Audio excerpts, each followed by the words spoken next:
great ending to the year for Cornell. 3 national champs, 2 upper weights that you work with all the time. I mean, what was that like to have Steve win it and then Cam in the next match? If I didn't say it was phenomenal, I'd be lying. It was an amazing thing, getting Steve in the finals, and we had a great game plan going into it. He stuck to it, did not waver, ended up winning in overtime. I can't commend him enough on how he executed the plan.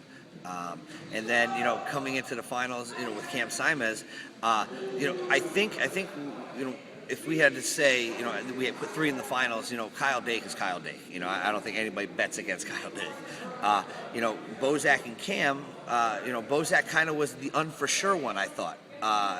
In everybody's eyes. In our eyes, we had him picked, but, then you have Cam Simons, and I think Cam was the favorite. So it was kind of, going into that match, and I just wanted to see Cam go out there and do what he does best, and, go out graduating with a national championship.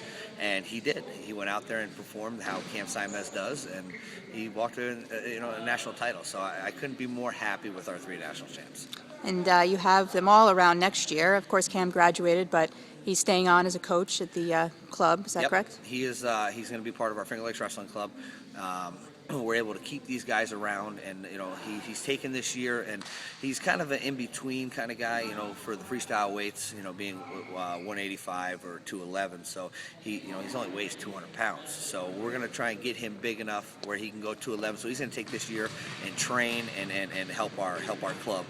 With our Finger Lakes Wrestling Club. So he's there. We got Bozak coming back. He's a senior. And we have Frank Borelli as well, sticking around to also train and help with our club program. So, it's good to keep these guys in Ithaca and work with the team, work with our club, and it's good. It's good.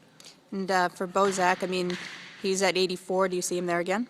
Oh, absolutely. He'll be an 84-pounder. He'll finish out his career there, and if he keeps doing what he's doing, improving, doing the little things, and I think that's what he did last year to this year. He improved on the little things, and I think a lot of it was mental, and just doing that going into this year, I don't see anything less than another national title for him because he is that good. He is that good. 174. You had Billy George last year. Billy's here. Doesn't look like he's going to make that weight again. So, no. What are your thoughts for next year? Well, next year 174 kind of opens up for us because Billy's going to go up. He was making a hard cut, down to 174, and we had a spot there last year, and he was determined. He was determined to make that team, and he did at 174. And right now he's probably like 210, and he's 6'1", 6'2", and he's a big kid. He's a big kid. So he'll go up to 97, and wrestle off of that spot. Then 74 kind of opens up. We got a handful of guys. With Craig Eifert, you got Michael Alexander. The Scott brothers. I mean, you have some guys that are right there. So it's gonna be interesting to see how it plays out, and then whoever's there is going to be tough. Great. And then at 97, you said Billy George, and then you had Jace Bennett as well? Billy George, Jace Bennett, the other Scott boys. So, I mean, we got a handful of guys, and it's good. It's great partners, great workout partners, training situation. And, with Cam sticking around, with Bozak there, I mean, we have a perfect situation for, upper weight guys. I mean, it is a great training situation. And then at heavyweight, I mean, Stryker Lane was a starter in the past. Oni Snyder, is he back as well? Yeah, you got Stryker Lane, Oni Snyder, Jacob Bacon Phillips, who's a freshman. So we got a core group of guys there. Stryker had the spot, a couple years ago, and then Mache moved up from 197 and ended up, becoming the guy at heavyweight. So right now, I would say, just from the history of it, Stryker kind of has the upper hand, but we'll see what happens. Those guys, those heavyweights, are working hard. They're working hard, and I think whoever solidifies that spot once again, I think is going to be tough. It's a good situation. You got great partners, great training situation for them. Great. And I've asked Kyle this himself a couple weeks ago, and he said he doesn't know. So is that your word as well?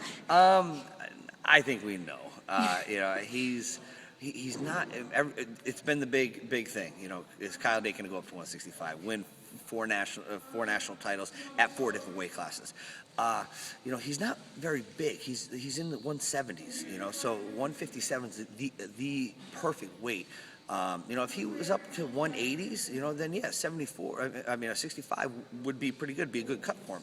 But you know, weighing 170 to 175, you know, 157 is not that bad, and that's he feels good down there. And you know, we haven't projected as a 57 pounder. You know, that's. We've moved up every year because he's grown. You know, he's grown every year, and this year he hasn't grown like he has in the past. So, you know, we don't see. Well, I don't see, you know, that happening. So there you go. I hope I didn't let the cat out of the bag, but I did. Got anything else, Damion? No. Thanks for everything you do. You know, you know, with just getting the word out about the sport. I mean, it's phenomenal. Go check out the website, NewYorkWrestlingNews.com. It's awesome, and keep following Cornell. Thanks, Damion.